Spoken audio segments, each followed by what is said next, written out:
This is Storytelling with Puppets, and this time we have a story called The Napping House by Dawn and Audrey Wood.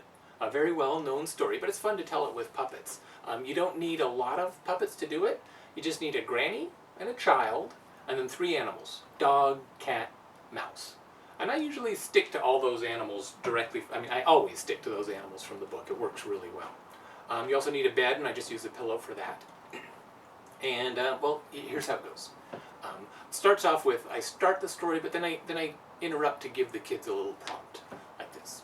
So, there is a house, a napping house, where everyone is sleeping. And every time, now I'm talking to the audience, every time we say, everyone is sleeping, we're all going to go like this. Okay, so you listen for that part, and that's the part that you'll do.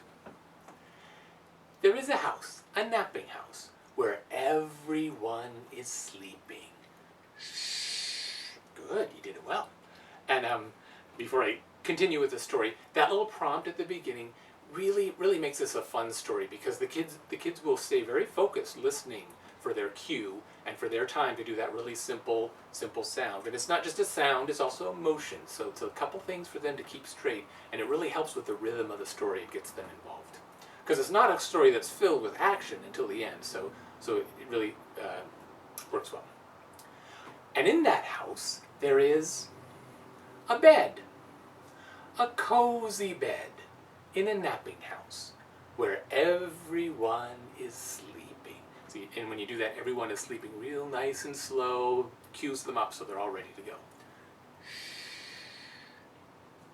And on that bed, there is, now I'm reaching into my puppet bag, and on that bed, there is a granny. A snoring granny on a cozy bed in a napping house where everyone is sleeping. Shh. By now they've got that shh down just fine. Pretty soon they'll be saying that everyone is sleeping along with you, which is great. And on that granny, there is, and if you take a little time to get your puppet on your hand, that's okay, because they're anticipating, they're looking down there. There is a child. A dreaming child on a snoring granny on a cozy bed in a napping house where everyone is sleeping.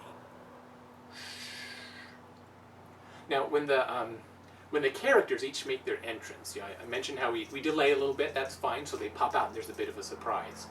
And then I like to have them not just go directly onto the pile, but to sort of wave to the audience, greet the audience.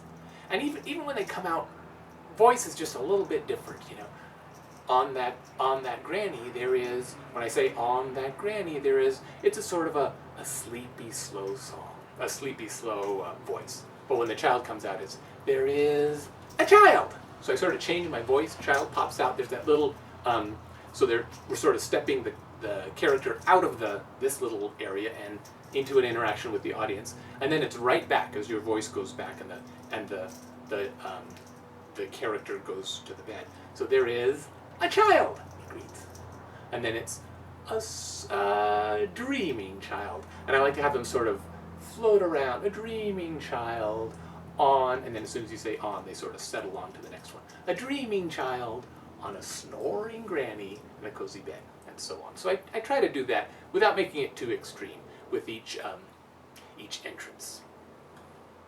And on that child, there is a dog. A dozing dog on a dreaming child on a snoring granny on a cozy bed in a napping house where everyone is sleeping. And on that dog, there is a cat. A snoozing cat on a dozing dog on a dreaming child on a snoring granny on a cozy bed in a napping house where everyone is sleeping. And there's always a bit of a tendency in this book to make it all so sleepy, and it can get almost mesmerizing. So I do like to just switch up the voice a little bit. I mean, it is a sleepy story, but when I go through the list of the guys on the bed, I'll usually say, a dozing dog, a snoring granny, just changing the voice a little bit to give some variety to it and keep the kids, keep them on their toes. And on that cat, there is a mouse. A slumbering mouse on a snoozing cat, on a dozing dog, on a dreaming child, on a snoring granny, on a cozy bed, in a napping house, where everyone is sleeping.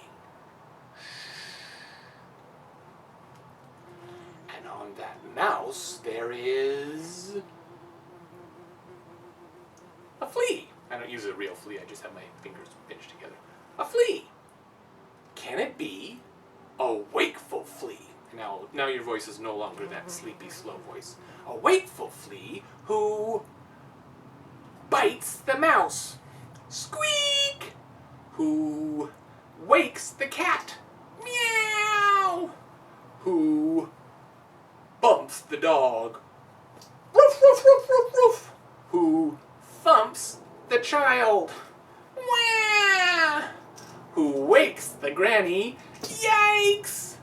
Who breaks the bed. Yo!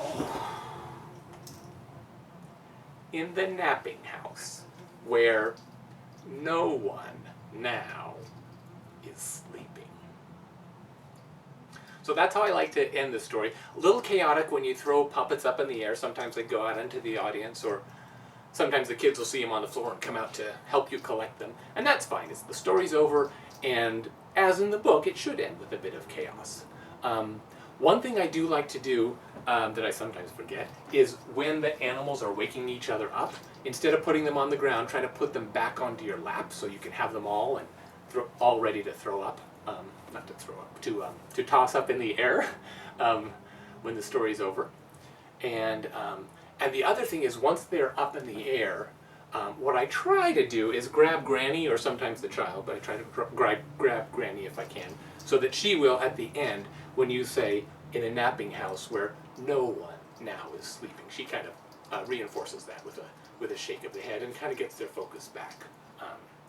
Actually, the story just has such a good rhythm, and they're so used to doing that shh, that even with the puppets spilling all over the place, they usually will pay attention and sort of focus in when you do that very, very nice, satisfying conclusion of no one now is sleeping. And then you collect your puppets, and you're done. So, that is The Napping House by Audrey and Don Wood, and there's one way that you can tell it with puppets.